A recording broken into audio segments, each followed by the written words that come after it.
말씀이 내 안에 들어올 때라는 제목으로 하나님 말씀 증거하도록 하겠습니다. 제가 느헤미야 했던 일을 한번 점검해 본다 그러면 그런 이제 문제를 들었습니다. 예루살렘이 뭐 다 무너졌다, 황폐해졌다, 성문이 불탔다. 그걸 이제 동생 하나니한테 듣고 1장 얘기입니다. 그걸 놓고 기도했습니다. 기도했더니 하나님께서 뜨거움을 주시고 여호와의 손이 함께한다. 그래서 아닥사스다 왕의 마음을 변화시켜 주실 것이고 또 그 다음에 이제 부딪히죠. 부딪힐 때 그 원래 기도만 할 때 여러분 느끼시지 않습니까? 기도하면 막 뜨거워지죠. 막 기도 한 5시간, 6시간 해보세요. 그러면 정말 믿음이 생깁니다. 굳건한 믿음, 흔들리지 않는 믿음이 생긴다라는 거예요. 그런 거 경험은 다 해보셨죠. 뭐 새벽기도 나오실 분들이면 그거 다 경험했다고 생각하는데, 예, 그래서 이제 든든합니다. 근데 이제 현장에 가는 거예요. 현장에 가보면 이제 현장이 주는 또 충격이 좀 있어요. 우리는 뭐 여러 가지 뭐 새로운 일들을 접하고 성교 현장도 가보고 보면은 이게 기도로 무장하고 가도 현장에 딱 보는 순간에 어떤 때 숨이 턱 막히는 경우가 있어요. 분명히 기도 내서 믿음은 생겼는데 현장이 주는 좌절이 있다는 것입니다. 현장이 주는 시험이 있어요. 기도는 기도고 현실은 현실이에요. 말은 안 하죠. 근데 그 순간적으로 오는 충격이 있어요. 근데 정신 차려야죠. 그렇지, 이걸 흔들면 안 되지. 살아계신 하나님이 더 강력하시니까. 그래서 문제 뒤에 하나님을 보는 훈련. 이거 이제 신앙이 깊어지면 계속해서 이 훈련을 하게 되는 거예요. 아무리 기도하고 믿음으로 무장한다 할지라도 현장이 주는 좌절, 현장이 주는 충격, 현장이 주는 시험이 있어요. 근데 그 뒤에 또 하나님을 바라봐야 된다고요. 근데 이게 느헤미야는 이게 된 사람이에요. 그래서 충격이 있었지만 흔들리지 아니하고 또 그 다음을 바라보고, 방해가 있었지만 흔들리지 아니하고 그 다음을 바라보고 52일 만에 성벽 재건을 완성했습니다. 그러니까 대단한 사람이죠. 그러니까 흔들리지 않는 믿음 주십시오 할 때 그 모습이 바로 느헤미야의 모습이었다, 이렇게 생각이 듭니다. 근데 또 느헤미야의 또 강점이 뭐냐면 성벽 재건에서 끝난 게 아니라는 거예요. 이 사람의 그 서두에서 말씀드렸을 때 느헤미야의 강점이 뭐랬어요? 밸런스라 그랬죠. 균형. 이 사람은 균형이 있는 사람이었어요. 뭐 여러 가지 균형입니다. 뭐 일하면서도 또 무장하고, 또 기도하면서도 준비하고, 또 하나 균형이 뭐겠어요? 토목공사 하면서도 동시에 믿음의 재건, 속사람의 재건에 대한 관심이 있었다는 것입니다. 그래서 이 8장은 그 성경에 나오는 3대 부흥 중에 하나예요. 이 속사람의 부흥이 일어나는 장면이라고요. 3대 부흥 그러면 사무엘상에 나오는 그 미스바 대부흥, 그죠? 그때 블레셋을 이기는 그 국가의 기초를 쌓는 대부흥이에요. 미스바 부흥 이후에 이스라엘이 탄생하게 된 거죠. 미스바 대부흥, 사사기가 끝나는 그런 역사적인 순간이죠. 미스바 대부흥. 또 하나가 이 수문학 광장의 부흥입니다. 이때 느헤미야 포로에서 돌아오고 난 다음에 진짜 영적인, 이 속에 있는 영적인 성전의 재건, 그게 수문학 대부흥이고요. 세 번째 부흥이라 그러면 사도행전 2장에 나오는 오순절 대부흥이죠. 성령이 임재하셔서 새로운 교회가 탄생되는 그런 놀라운 일들이 벌어지는 부흥이 있습니다. 그러니까 오늘 이 장면이 3대 부흥 중에 하나 이야기예요. 그럼 부흥 얘기가 이제 쭉 나오는데, 부흥은 인간이 조작하는 게 아니라는 것입니다. 하나님이 일방적으로 주시는 것이다. 하나님이 일방적으로 주시는 것이다. 그걸 우리에게 말해주고 있어요. 사실 예루살렘의 강점이 무엇입니까? 예배에 있잖아요. 그 성전 왜 지었어요? 예배 때문에. 성벽 왜 지었어요? 예배 때문에. 예루살렘 사람이 왜 사는 거예요? 예배 때문에. 그거 아니라면 굳이 예루살렘 중건할 필요가 없는 거죠. 그래서 우리 성도들에게 있어서는 예배가 제일 큰 능력이자 매력이자 경쟁력이에요. 그 건물 다 짓고 난 다음에 이제 할 일이 뭐예요? 예배 드리는 예배자를 모아야 되죠. 모으는 것까지는 좀 된 것 같아요. 근데 문제는 뭐예요? 거기 불이 임해야죠. 하나님의 임재가 있어야죠. 그게 부흥이라는 것입니다. 그래서 어느 선까지 하고 난 다음에 그 다음에 하나님이 일하시는 부분이 있다라는 거예요. 이건 인위적으로 되는 게 절대로 아니라는 것입니다. 한동안에 우리 많은 교회들이 그 총동원주의 그런 거 있잖아요. 제가 자랐던 시대는 총동원주의 시대였어요.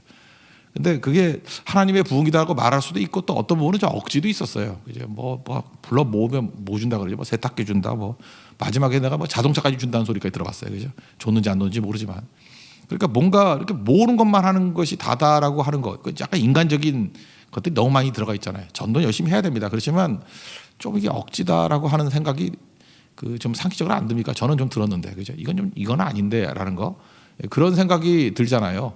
뭐 지금은 이제 뭐 거의 다 살아있겠지만, 만약에 사람이 모이는 것만이 부흥이라 그러면 콘서트장에 더 많이 모이고 야구장에 뭐 날마다 모이잖아요. 그거를 부흥이라고만 100% 말할 수는 있는 게 아니죠. 부흥이 어찌 보면은 저절로 모이는 거예요. 하나님이 모아주시는 거예요. 수문학 광장의 대부흥이 이게 왜 하나님이 하신 거라고 생각하느냐면, 1차 귀환의 주역이 스룹바벨, 2차 귀환의 주역이 에스라죠. 에스라. 근데 에스라가 와가지고 말씀 증거 안 했나요? 성경 다 죽고 나서 말씀 증거했죠. 근데 그때는 이런 부흥이 일어나지 않았다고요.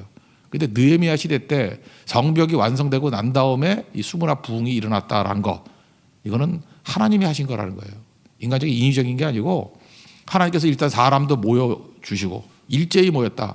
옛날 성경에는 한 마음으로 모였다 그랬어요. 그러니까 한 마음을 움직여서 모였다라는 걸 강조한 거라고요. 그러니까 여러 사람들의 마음을 움직일 수 있는 건 하나님이잖아요. 하나님이 다 마음을 움직여서 일제히 수문학 관계에 모여서 그들이 먼저 하나님 말씀을 들려주기를 요청을 해요. 그러니까 이게 느헤미야나 에스라가 먼저 주동한 게 아니에요. 하나님께서 일하신 거죠. 1절을 보겠습니다. 시작. 이스라엘 자손이 자기들의 성읍에 거주하였더니 일곱째 달에 이르러 모든 백성이 일제히 수문학 광장에 모여 학사 에스라에게 여호와께서 이스라엘에게 명령하신 모세의 율법을 가져오기를 청하매. 일제히 모였다. 또 한 마음으로 모였다. 그렇죠? 그 다음에 그런 뜻이라 했죠. 또 하나는 그들이 청했대요. 그러니까 은혜의 역사가 있게 되면 하나님께서 모아주시게 된다는 것입니다. 그래서 하나님의 위로가 임했어요. 하나님의 능력이 임했어요. 그래서 이제 회복이 나타나는 거예요. 저는 이런 부흥을 하나님께서 주시기를 기도했으면 좋겠어요. 이건 하나님이 하시는 부흥이에요. 하나님의 부흥. 4가지 현상이 벌어지는데 첫째는 말씀의 회복이 일어나고요. 1, 2, 3절. 4, 5, 6절. 두 번째는 예배의 회복이 일어나고요. 세 번째는 7절 이하에 보면은 눈물의 회복이 일어나요. 눈물. 그 다음 마지막 세 절을 보면은 10절, 11절, 12절을 보면은 기쁨이 회복이 돼요. 그래서 하나님의 부흥의 패턴, 이 4가지, 이게 나타나면 이게 부흥이에요. 이건 하나님이 하시는 일이에요. 말씀의 회복, 예배의 회복, 눈물의 회복, 기쁨의 회복. 다 3절, 3절, 3절, 3절, 12절까지의 내용입니다. 그래서 4가지 회복이 일어나게 된다는 거예요. 이게 부흥의 내용이라는 것입니다. 첫 번째는 말씀의 회복인데, 보세요. 그들이 먼저 와가지고 말씀 들려달라 그러잖아요. 청하니. 그러니까 말씀에 대한 갈급함이 생깁니다. 하나님께서 묘해요. 부흥되기 이전에 보면요, 이렇게 말씀에 대한 갈급함이 생겨요. 이전에는 못 듣던 말씀들이 이제는 들리고, 이전에는 이렇게 호소력이 없던 말씀들이 이제는 내 마음에 와서 바뀌기 시작해요. 그래서 부흥의 전조, 부흥하신다는 걸 이렇게 알 수 있는 건 뭐냐 하면은 말씀의 회복이 있게 된다는 것입니다. 이전에는 모이면은 이제 관심사가, 그래서 그 교회 수준이 어떤지 보면 뭘 얘기하는지를 보면 알아요. 맨날 어디 보면 맛있더라, 뭐 어디 세일한다, 뭐 누구는 뭐 하더라. 이게 사람 얘기만 쭉 하게 되면은 그게 약간은 좀 그 무슨 뭐 동호회 같은 느낌이 들지 않습니까? 모여서 뭐 저런 거에 관심 있는 거 얘기하니까. 근데 이때부터 이 관심은 말씀이 돼요. 목사님, 통독을 해야 되나요? NLT 영어 성경 공부를 해야 되나요? 뭐 이런 식의 고민. 그죠? 그런 고민들. 그 다음에 정독을 해야 되나요? 아니면 통독, 이렇게 빨리빨리 읽어야 되나요? 아니면 어느 성경부터 읽어야 되나요? 아니면 처음부터 읽어야 되나요? 그리고 질문 자체가 옛날에는 뭐 시시껄렁한 질문들 많이 했는데 이제는 말씀에 관한 질문이 나와요. 그죠? 이 문제에 대해서 이걸 어떻게 해석을 해야 되겠습니까? 그 다음에 이건 어떻게 연결이 돼야 되는 거죠? 그러니까 질문의 뭐 90% 이상이 말씀에 대한 갈급함, 말씀에 대한 궁금증, 그런 것들이 막 밀어닥치기 시작한다는 것입니다. 그래서 말씀의 회복이 나타나기 시작한다는 거예요. 이때는 각자 성경이 없었잖아요. 그러니까 성경을 읽어줬는데 새벽부터 정오까지 적어도 6시간 이상, 6시부터 한 뭐 12시까지 계속 읽었다라는 거예요. 그러니까 뭐 읽는 사람들도 힘들겠지만 듣는 사람들이 다 서서 읽었거든요. 제가 이전교회에 있을 때는 이렇게 성경 봉독할 때 다 이렇게 세웠어요. 왜냐하면 이게 수문학 광장의 이 모델이거든요. 말씀 읽을 때는 앉아서 읽지 않았어요. 다 일어섰다고 말씀 앞에. 근데 곰곰이 잘 보니까 설교할 때도 계속 서 있었더라고. 우리도 그렇게 할까요? 말씀 읽을 때 설고, 설교할 때도 저만 서 있지 말고 다 서서 듣고. 예. 그러면 이제 우리 다리가 부러질 것 같은데, 그죠? 하여튼 여긴 그랬어요, 그죠? 다 서서 들었다고, 서서. 그러면서 하나님 말씀에 대한 갈급함이 있었던 거. 이거 한번 봅시다. 2절 3절 읽겠습니다. 시작. 7째 달 초하루에 제사장 에스라가 율법책을 가지고 회중 앞에 곧 남자나 여자나 알아들을 만한 모든 사람 앞에 이르러 수문학 광장에서 새벽부터 정오까지 남자나 여자나 알아들을 만한 모든 사람 앞에서 읽음에 무백성이 그 율법책에 귀를 기울였는데. 그러니까 이게 뭐예요? 이 부흥은 노력과 인위적으로 된 게 아니라 하나님이 모아주셨다는 거예요. 그러니까 아무리 겨울이라 할지라도 하나님이 봄을 주시면 겨울은 봄을 이길 수 없어요. 그러니까 말씀에 봄이 오는 거예요. 봄이 오니까 이거는 뭐 저항할 수 있는 게 아니라는 것입니다. 이거는 일부분만 모인 게 아니고 알아들을 수 있는 모든 자, 그러니까 남녀노소, 뭐 높은 자 낮은 자 다 모였다라는 것입니다. 이게 부흥운동이에요. 어린아이들까지 다 모인 거예요 이때는. 일전에 얼마 된 것 같은데 교회에서 이렇게 전쟁 예배 드리고 이제 갈라 그러는데 어떤 초등학생 아이가 하나 오더니 목사님 그러더라고요. 뭐 적어도 이제 뭐 잘 알고 지내는데 이렇게 뭐 쪽지 같은 걸 줘요. 그래서 그 웬일인가 그래서 뭐 카드인 줄 알았어요. 봤더니 그 설교 노트예요. 설교 들은 거를 적은 거야. 적은 건데 핵심 파악이 정확해요. 그러니까 이렇게 잘 듣는 척하면서 딴 생각하는 분하고 어른하고 좀 달라요. 얘는 정확히 파악을 했어. 정확히 파악을 하고 그 다음에 그걸 또 그림으로 그렸어요. 그림 이렇게 핵심을 이렇게 그림으로 사파 놓듯이 너무 좋더라고요, 그죠? 그러고 난 다음에 적용까지 있었어요. 난 이렇게 살아야 된다. 적용은 약간 허접하더라고요. 하여튼간 그런데 하여튼간에 내용이 보니까 이게 초등학교 저학년이에요. 뭐 누구지 알아 그러지 말고. 하여튼 그래요. 그래서 제가 얘 참 특별한 아이구나. 내가 혼자 그랬어요. 넌 참 특별한 아이야. 그랬더니 그 얘기를 또 듣고 귀가 되게 좋은 것 같아요, 그죠? 저는 보통 아이예요. 그렇게 얘기하더라고요. 그래서 또 저도 뭐 할 말이 없잖아요. 그래서 뭐 오늘 그 뭐 공각 공부 뭐 이런 거 있잖아요. 주일학교에서 잘 배웠니? 오늘 근데 저도 이제 저도 모르게 그냥 말투가 오늘 주일학교 재밌었니? 이랬다고요. 그랬더니 얘가 정색을 하더니 목사님 재미라니요. 저는 말씀을 들을 때 가장 큰 감동이 있어요. 그렇게 얘기하더라고요. 어떻게 예배를 재미있다고 표현하느냐는 거예요. 그러니까 네가 뭐 담임 목사 맞냐? 그런 뜻으로 느껴졌어 제가. 그래서 손짓해가지고 잘못했습니다 말은 못했지만 뜨끔하더라고요. 어떻게 예배를 재미라고 표현하냐고. 저는 말씀 듣는 생각이 제일 감동적이라고. 제가 그걸 바라보면서 그런 생각을 했어요. 요엘서 2장 모든 알아들을 수 있는 잘하는 게 그거잖아요. 우리 뭐 사도행전 2장에서 맨날 반복하는 거 아니에요? 그죠? 내용을 만민에게 부어주게 된다고. 그러면 세대에 관계 없죠. 먼저 자녀들은 그죠? 장래일 말할 것이고, 그 다음에 너희 늙은이들 꿈 못 꿀 사람들은 꿈을 꾸고, 또 너희 젊은이들은 이상을 볼 것이고, 그 다음에 내가 만민에게 또 부어줄 때 남종과 여종들에게 부어줄 거라고. 신분에 관계없이 남녀노소에 관계없이 다 부어준다는 거죠. 이게 모든 알아들을 수 있는 모든 사람들이에요. 그러니까 사실은 요엘서 2장의 말씀, 요엘서가 이거보다 더 앞선 시대거든요. 훨씬 앞선 시대. 그러니까 소선지서의 첫 번째 성경이 요엘이라 그래요. 요엘이 제일 오래된 성경이에요. 그러니까 순서가 뒤에 와 있어 그렇지. 요엘 그때에 임했던 그 말씀이 이 느헤미야 시대 때 실현됐다 이렇게 말할 수 있는 거죠. 그리고 이후에 오순절에도 실현되고 모든 부흥은 다 이런 일이 벌어져요. 부흥의 특징이 뭐예요? 모든 알아들을 수 있는 모든 사람이 다 말씀 앞에 엎드리는 거예요. 이런 일이 벌어집니다. 이게 첫 번째 말씀의 회복. 두 번째 회복은 예배의 회복이죠. 4절부터 6절까지 나무 강단 만들어 놨습니다. 그랬더니 이제 동역자들 쭉 나오지 않습니까? 이들은 뭐냐면 에스라는 설교도 아니었던 것 같아요. 성경 쭉 읽어줬던 것 같아요. 그 사람들이 저게 무슨 뜻이야 이러면은 여기 있는 사람들 있잖아요. 이 사람들이 나가서 이게 간사 같은 사람들이 아니면 부목사님들 같이 쭉 내려가가지고 설명해 주는 거예요. 깨닫게 해주는 거. 그죠? 깨닫게 해주는 거. 그랬더니 사람들이 뭐 깨지게 되는 거죠. 그러니까 예배입니다. 예배에 놀라운 부흥이 일어나게 된다는 거예요. 다 일어서서 여호와를 성축할 때 다 아멘으로 화답하고. 그래서 사실 우리 한국 교회 그 예배 형태를 보면은 이 느헤미야 8장의 이야기를 되게 많이 따랐어요. 그래서 말씀할 때마다 아멘 하는 거 이거 여기 있다는 거거든요. 이게 근거이고. 그다음 얼굴을 땅에 대고 경배하고. 옛날에 의자 없을 때 이렇게 하는 분들 되게 많았어요. 그러니까 여기 느헤미야 8장에 나오는 이 모습 그대로 이렇게 엎드려서 이마를 땅에 박고 뭐 이렇게 기도하는 분도 계셨고 경배의 일종이었거든요. 그게 영향을 많이 미친 내용들이었습니다. 예배의 회복이 일어났다는 거예요. 4절부터 6절까지 한번 읽겠습니다. 시작. 그때 학사 에스라가 특별히 지은 나무 강단에 서고 그의 곁 오른쪽에 선자는 마띠다와 스마와 아나와야 우리아와 힐기야와 마세아요. 그의 왼쪽에 선자는 부다야와 마사엘과 말기야와 하숨과 하스바타냐와 스가랴와 무술람이라. 에스라가 모든 백성 위에 서서 그들 목전에 책을 펴니 책을 펼 때 모든 백성이 일어서니라. 에스라가 위대하신 하나님 여호와를 송축하며 모든 백성이 손을 들고 아멘 아멘하고 응답하고 몸을 굽혀 얼굴을 땅에 대고 여호와께 경배하니라. 그래서 말씀의 회복, 그 다음에는 예배의 회복이 일어났다는 것입니다. 그 예배의 회복에서 말씀이 지나가잖아요. 그랬더니 이게 차이가 있는 것 같아요. 말씀이 내 밖에 있으면은 절대 눈물이 안 나와요. 말씀이 그렇게 옛날에 그런 표현 많이 썼는데 뭐 한 귀로 듣고 한 귀로 흘린다. 뭐 어떤 분은 또 뭐 귀전을 때린다. 이거 때리고 탁 튀어나가는 거 그죠? 귀전만 때린다. 그렇게 말씀이 어쨌든 내 밖에 있으면요 절대 눈물이 안 나요. 근데 말씀이 내 안에 쑥 들어오잖아요. 그럼 못 견뎌요. 막 통곡이 나오고 눈물이 나오고. 이건 남자 여자 관계없는 것 같아요. 말씀이 쑥 들어오면 뜨거움이 있어요.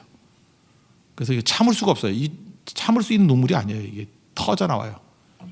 그래서 부흥의 세 번째 단계는 말씀이 쑥 들어가기 때문에 내 안에 들어온 말씀이에요. 그래서 통곡합니다. 눈물을 흘립니다. 그래서 내 내면을 정복해요. 내면을 정복한다고. 이런 거 놀라운 일들이 이제 벌어지는 거예요. 이거 그 히브리서 4장 12절 말씀이 그런 거겠죠. 하나님 말씀은 살아 있고 활력이 있어. 좌우의 날선 어떤 검보다도 예리하여. 이게 이 체험인 것 같아요. 말씀이 내 안에 쑥 들어올 때 좌우의 날선 검이니까 좌우의 날선 검이 있는 건 한국말 같으면 면도칼이죠. 면도칼 봤어요? 양쪽에 있는 거 도르코 같은 거. 요즘에 잘 안 쓰는데 아세요? 양쪽에 면도칼이 있는 거 옛날 거. 그런 거예요. 좌우의 날선 면도칼 같아서. 그러니까 어떻게 돼요? 혼과 영과 관절과 골수를 찌르면 아프잖아요. 아프고 쪼갠대요. 그래서 찌르고 비트는 거예요. 쪼개고. 그 다음에 마음과 생각과 뜻을 판단한다고. 나를 이렇게 말씀 앞에 서 있게 만들고 판단하게 만들어요. 와, 내가 죄인이네. 이게 괴롭게 만들고. 그리고 조명해요. 성령께서 이렇게 비춰주시고 느끼게 하시고 한마디로 내면을 치는 거예요. 그래서 사실 그렇잖아요. 사람이 자기가 느끼는 감정을 제일 표현 잘할 때 그 말씀 좋아하잖아요. 그래서 한참 부흥기 때 이 말씀이 막 강하게 역사할 때는요, 히브리서 4장 12절 말씀을 너무너무 좋아했어. 왜냐하면 느낌 아니까 그거잖아요. 이 느낌을 아는 거예요. 이 느낌이 내 느낌이거든. 그래서 이 말씀을 굉장히 많이 외우고 그랬다고요. 실제로 이거는 설명할 필요도 없어요. 이 말씀 들으면 아하 그랬다고 다들. 아하 그거구나 바로. 말씀이 내 안에 쑥 들어왔다는 게 바로 이런 거구나. 이걸 깨닫게 된다고요. 저는 우리 교회도 이런 히브리서 4장 12절의 말씀 역사가 있기를 원합니다. 말씀이 여러분들을 찌르고 쪼개고 그죠? 이렇게 판단하고 조명하고 느끼게 만드는 그런 말씀이 역사하는 거죠. 놀라운 일들이 벌어지게 된다라는 것입니다. 그래서 말씀 들을 때 그 사역자들이 가서 깨닫게 해주시고 또 그다음에 해석하게 해주시고 그러니까 우는 것이요. 다 통곡. 이게 회복이에요. 눈물의 회복. 저는 우리에게도 눈물의 회복이 있기를 원합니다. 7절부터 9절까지 한번 읽겠습니다. 시작. 예수아와 바니와 세레바와 야민과 악국과 사부대와 호디아와 마아세아와 그리다와 아사랴와 요사박과 하난과 블라야와 레이 사람들은 백성이 제자리에 서 있는 동안 그들에게 율법을 깨닫게 하였는데 하나님의 율법 책을 낭독하고 그 뜻을 해석하여 백성에게 낭독하는 것을 다 깨닫게 하니 백성이 율법의 말씀을 듣고 다 우는지라. 총독 느헤미야와 제사장 겸 학사 에스라와 백성을 가르치는 레위 사람들이 모든 백성에게 이르기를 오늘은 너희 하나님 여호와의 성길이니 슬퍼하지 말며 울지 말라 하고. 그러니까 세 번째 회복이 뭐예요? 눈물의 회복이에요. 말씀의 회복, 예배의 회복, 눈물의 회복. 그리고 그 다음에 마지막에 오는 게 뭐냐면 이제 기쁨의 회복이에요. 기뻐하더라. 10절 보니까 여호와를 인하여 기뻐하는 것이 힘이라 그러잖아요. 10절만 읽겠습니다. 시작. 느헤미야가 또 그들에게 이르기를 너희는 가서 살찐 것을 먹고 단 것을 마시되 준비하지 못한 자에게는 나누어 주라. 이날은 우리 주의 정일이니 근심하지 말라. 여호와를 인하여 기뻐하는 것이 너희의 힘이니라 하고. 이제 부흥의 마지막 단계는 뭐가 되냐 하면은 하나님 믿고 난 다음에 얻는 축복들 있잖아요. 그 패키지들, 축복의 패키지들 그런 거에 관심이 있는 게 아니라 여호와 자체를 기뻐하는 거예요. 하나님 자체를 기뻐하는 거예요. 그러니까 뭐 군더더기가 없어요. 제가 심플하게 살기 그런 얘기죠. 심플하게 사는 거. 심플한다는 게 뭐예요? 다 버린다는 뜻이 아니라 핵심만 붙든다는 거예요. 여러분 남녀지간에도 진짜 사랑하면요 말이 떨어져요. 그냥 사랑해 그러고 끝나는 거지. 뭐 덕지덕지 갖다 붙이는 게 많은 건 다 가짜죠. 그냥 사랑해. 너만 사랑한다. 그냥 그 존재를 사랑한다는 거 아니에요?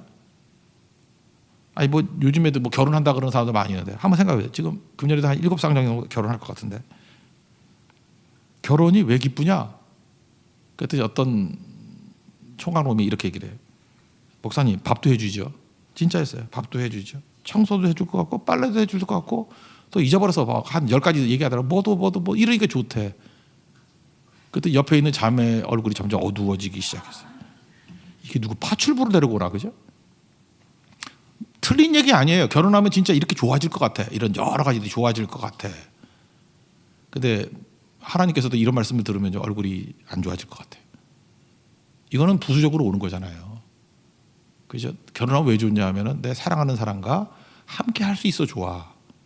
그게 돼야 되죠. 함께 하니까 이건 부수적으로 오는 거잖아요. 지금 부흥이 왜 필요한지 아십니까? 하나님을 만나지도 않고 부수적인 것들 이렇게 늘어놓은 것들 누리다가 하나님을 잊어버린 세대가 부흥을 잃어버린 세대예요. 그런데 부흥은 뭐냐 하면은 말씀의 회복, 예배의 회복, 눈물의 회복 다음에 기쁨의 회복인데 이 기쁨은 어떤 기쁨이냐면 하나님으로 인한 기쁨이에요. 부모와 자식 관계도 마찬가지죠. 저도 이제 부모인데 자녀가 너 아버지가 왜 좋냐 그러니까 뭐 놀아줘서 돈 대줘서 뭐 잘 가르쳐줘서 뭐 차 태워줘서 뭐 자꾸 이렇게 이런 거 나열하면 이게 나열을 많이 하면 많이 할수록 이놈이 껍질 벗겨 먹는 나쁜 놈이라 이런 느낌이 들지 뭐 좋겠어요? 요즘에는 잘 아니었는데 우리 큰애가 초등학교 저학년일 때였던 것 같아요. 그때는 뭐 우리가 뭐 공부할 수 있는 방도 많이 없어가지고 여기저기 옮겨다니면서 설교 준비하고 막 그랬었는데 그러니까 뭐 설교하기 토요일 같은 때는 이렇게 좀 배를 해주고 그랬어요. 사모가. 그래서 이렇게 혼자서 따로 공부하고 하는데 얘가 굳이 와가지고 아빠 옆에 가서 있겠대. 막 방해하는데 그래서 물어서 너 왜 여기 오냐? 난 이제 방해같이 느껴져서 그랬더니 그냥 아빠 옆에 있고 싶어서 그러더니 거기서 혼자서 뭐 책을 봤는지 그림을 그렸는지 기억을 안 나. 뭘 하나 들고 왔는데 집중력이 없어서 오래 못 하더라고. 그럼 엎어져 자더라고. 근데 그게 너무 좋았어요 저는. 그게 지금 잊혀지지 않아요. 이유가 뭐냐면 얘는 뭘 달라고 껍질 벗겨보려고 온 게 아니에요. 그냥 아빠 임재를 좋아하는 거예요. 아빠 옆에 있는 게 좋대요. 근데 어떤 요구보다도 제일 기쁜 모습이었고요. 잘 못 있잖아요. 그죠? 하나님 앞에서도 마찬가지예요. 하나님께 왜 왔냐 그러면 뭐 이 전염병 없어지기 위해서 뭐 아들 위해서 딸 위해서 뭐 남편 위해서 아내 위해서 뭐 사업 잘 되기 위해서 다 맞아요. 근데 그것뿐이에요. 사실은 우리가 예배가 목적이 돼야 되고 하나님 만남이 기쁨이 돼야 되는 거 아니겠어요? 그죠? 하나님이 기쁨이 되는 거. 그래서 그 어디 나오죠? 하박국서에도 뭐 나오잖아요. 뭐 무화과나무 잎이 마르고 뭐 포도 열매가 없으면 뭐 쫙 나올 때 나는 여호와로 인하여 기뻐하리로다. 그게 최고의 찬양이라고요, 사실은. 그래서 거기 없고 왜 없어지죠? 없어져도 주님이 기쁨이 된다는 걸 확인하기 위한 작업이에요. 하박국서는 원래 그 신정론이라 그랬잖아요. 왜 하나님이 악을 허용하시나 그런 거. 왜 악인이 잘 되나 하는 거. 그래서 1, 2장에서는 헷갈리잖아요. 근데 이 문제가 언제 해결됐어요? 세상 바라보지 않고 하나님이 나의 기쁨이 이미 회복되는 순간에 이건 다 해결되는 문제다. 그게 하박국서예요. 그게 믿음이고 의인은 믿음으로 말미암아 살리라 2장 4절. 그거 깨닫는 거라고. 그래서 부흥의 절정은 사실은 하나님이 기쁨되는 거예요. 저는 이 모든 어려움들이 다 지나고 난 다음에 우리의 믿음이 순수한 믿음, 정말 하나님을 위해서 기뻐하고 그 믿고 난 다음에 오는 그 패키지들의 마음 뺏기지 않는 종들 되길 원합니다.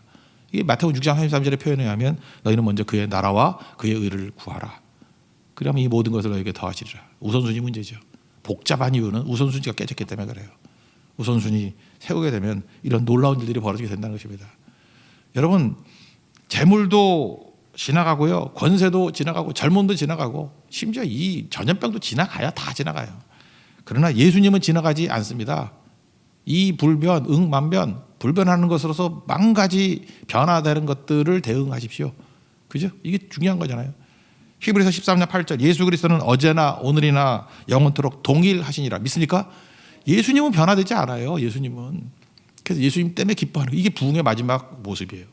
그러니까 우리 안에 예수가 계신 거예요. 예수님이 계신 거예요. 말씀의 회복, 예배의 회복, 눈물의 회복, 예수님에 대한 기쁨의 회복이에요. 여호와를 인하여 기뻐하는 것. 우리가 그 모습까지 가는 우리 하나님의 신실한 종들 되길 바랍니다. 그랬더니 이제 13절 이하에 보니까 이게 충격이죠. 수문학 광장에서 부흥이 그러니까 충격이니까 그 다음날 아마 그 지도자들이 왔던 것 같아요. 13절 보겠습니다. 시작. 그 이튿날 무백성의 족장들과 제사장들과 레위 사람들이 율법의 말씀을 밝히 알고자 하여 학사 에스라에게 모여서 지도자들이 온 거죠. 와가지고 이게 어떻게 된 일이에요? 하나님 말씀을 밝히 알기를 원합니다. 라고 하면서 지도자들끼리 모여서 우리식으로 하면 이제 리더 성경 공부예요.